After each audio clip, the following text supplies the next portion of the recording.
Hello again, everyone. Losing 3 in a row, not an option for Butch Jones and company if they wanted to salvage their season.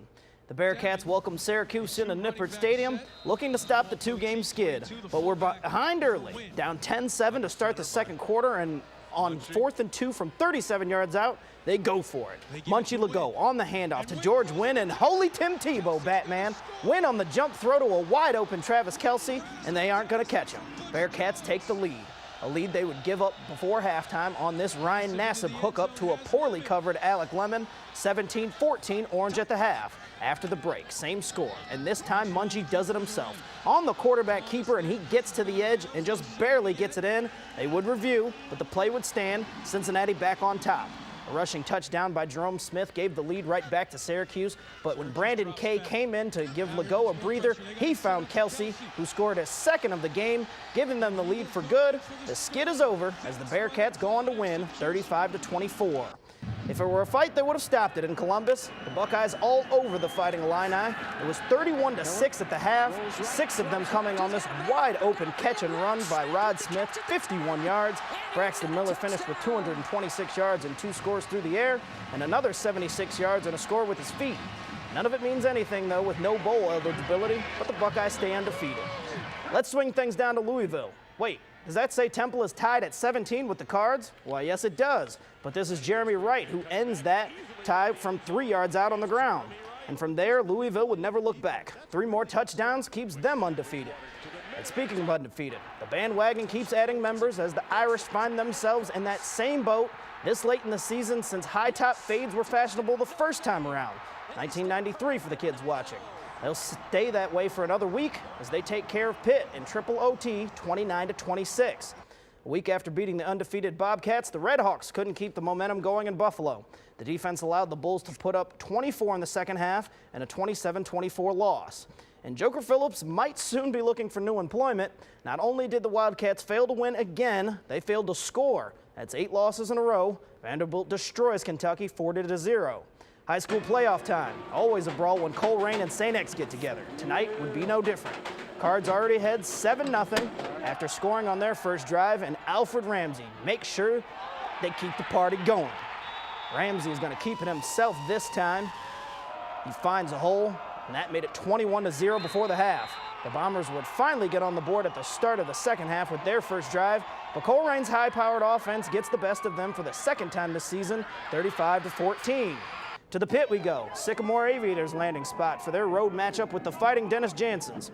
DJ won't like this. Greg Simpson picks up a first down on a 3rd and long to keep the ball moving for the visitors, which set up this quarterback keeper for Simpson.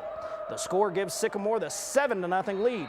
Things tied at 7, but Chris Schroner unties them. Off the handoff, he bounces to the outside to make it 14-7 Panthers. Schroeder was the stud of the night, scoring here again, preserving the win for Elder 45-42 over Sycamore.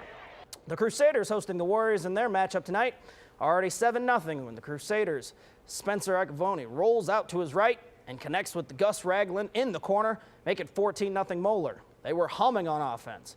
Need more evidence? Icavoni goes up top this time, and big Casey Piper comes down with it. It's 21-0, the home crowd loving it. Wayne struggled to keep drives going, but Javon Harrison did everything he could. He finds Tristan Davis on the slant for 6, but it wasn't nearly enough. Moeller wins 43-21. Heading into a bye on a loss always makes the time in between the next game a little bit longer. Then things don't get any easier for the Bengals coming off the bye this week, because Peyton Manning and the Denver Broncos are coming to town. Manning looked surgical against the Saints last Sunday night, and Marvin Lewis's gang had better be ready because they know just what he's capable of. So he makes the defense basically defend the field because if the first read's taken away, you see a lot of guys that tuck the ball down and they begin to get into the crouch a little bit. Well, Peyton doesn't get into the crouch. He comes back the other way, and he has a great knack of moving away from the rush to find the next progression. A different type of football being played today between Lakota West and Mason, the winner advancing to state. Firebirds Evan Westbrook with the long throw-in.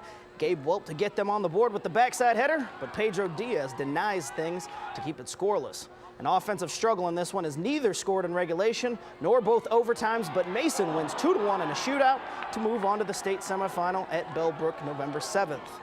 Volleyball playoffs. Ursuline and Lakota East doing battle at Lebanon, and Ursuline would have little trouble in this one.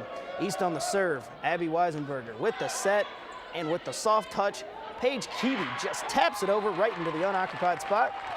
Ursuline on the serve this time, but freshman Spencer Parks will hammer it home for the Thunderhawks kill.